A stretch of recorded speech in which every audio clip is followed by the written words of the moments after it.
अक्षा ए अक्षय इकडे रे. काय आलं? तुम्हाला काय अकलीचं बाग बी आहे की नाही रे?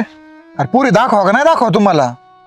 काय बरं काय झालं असं? अरे तुमचं ईद बरं असलं तर तुम्ही हातभर करून सांगा तर राव. त्या दिवशी पोरगी दाखवायला गेलो तुझ्या बापाला घेऊन, नाही ते हुशार काय मारित बसलाय तिथं. ही कोणची पद्धत आहे रे तुमची बोलायची? 1 एकर जमीन आहे तर तुम्ही 15 एकर जमीन सांगितली. एक ट्रॅक्टर नाही करा, साधा नांगर तरी आहे का तुमच्याकडं? 2 महिंद्रा ट्रॅक्टर सांगितल्यात. एक विहीर नाही, साधा बोर नाही, 4 विहीर आहे आमच्याकडं, शेततळ आहे आमच्याकडं. अरे ते आले होते चौकशी करायला, झालं सगळं माहिती. खरं सगळं उघडं पडलं तुमचं. तुम्हाला कशा पोरी देणार रे? त्याच्यामुळे आम्ही मध्यस्थी करीत नाही. त्याच्यामुळे म्हणून म्हणतात नाही पोरी दाखवायला परवडल्या.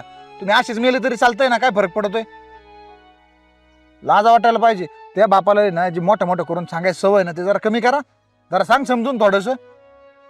आता पुढची सोयरी आली होती, सांगावं का नाही सांगावं? तुम्हाला अशी परिस्थिती झाली आमची. नाही आपण काय, जावं एखाद्याचं भलं करायचं, त्याने म्हणा माहीच खरं.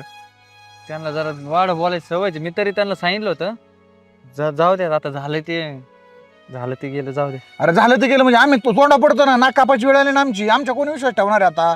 आता चांगलं पोरग जरी दाखवलं ना एखाद्याला तरी ते पोराचं पण नाही जुळायचं. म्हणतात तुम्ही आणलेलं सोयरी की चांगल्या नसतात अजिबात.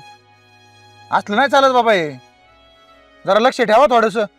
तुमच्यामुळे आता दुसऱ्याचं वाटोळं, आमचं नाव खराब. नाही मी निघा. बोलतो घरी. हा बोला निघा.